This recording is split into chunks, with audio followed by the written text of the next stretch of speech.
Guys, I'm here at Eat Yang Tao Fu restaurant. So, tatry ko yung kanilang Malaysian food. Of course, kasi nasa Malaysia ako. Ano nga mo? Show, no?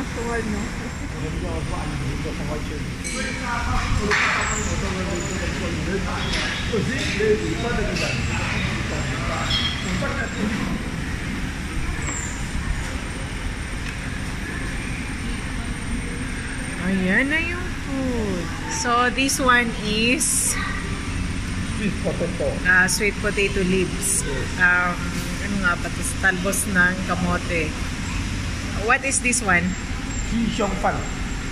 It's a rice Stick noodles. rice noodles. This one.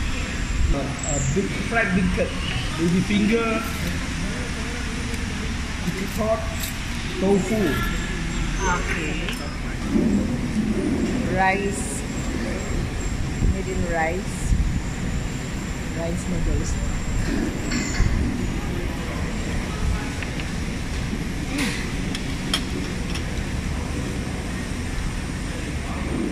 Actually, pag wala siyang sauce,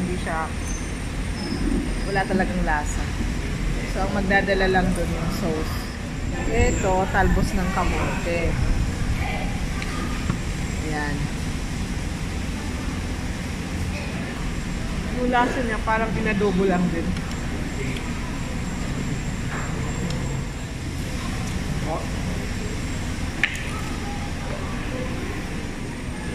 Ito naman, parang lumpia lang.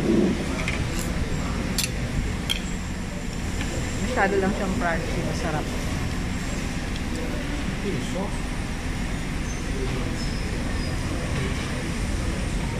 Eto, this is my first time.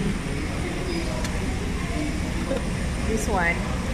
May ampalaya siya. Ampalaya.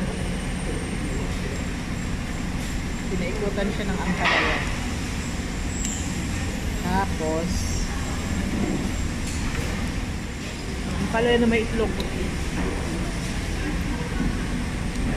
Pwede pala yun. Ampalaya na may itlog. Ito din kakaiba. Okra siya na may itlog sa loob.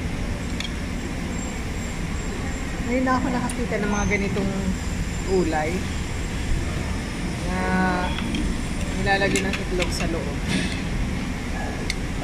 Kakaiba. Masarap.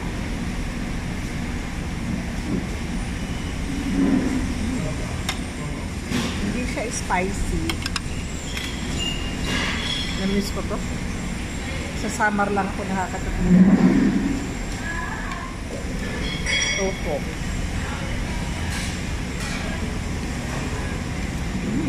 Sarap.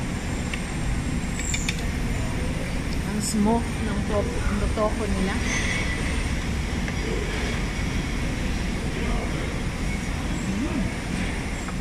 Masarap din pala yung pagkain nila. Dati hindi ko na-appreciate yung ibang mga pagkain ng ibang bansa. Kasi I really love Filipino food. Ito naman talong. Tingnan natin kung ano nasa loob ng talong na ito.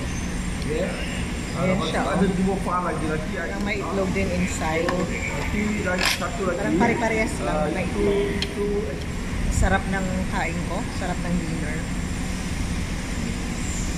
Magta-try ka ng mga iba-ibang food. Ayan, naubos ko lahat. Naubos ko lahat ng in-order namin. Guys, masarap. Gusto ko yung food nila.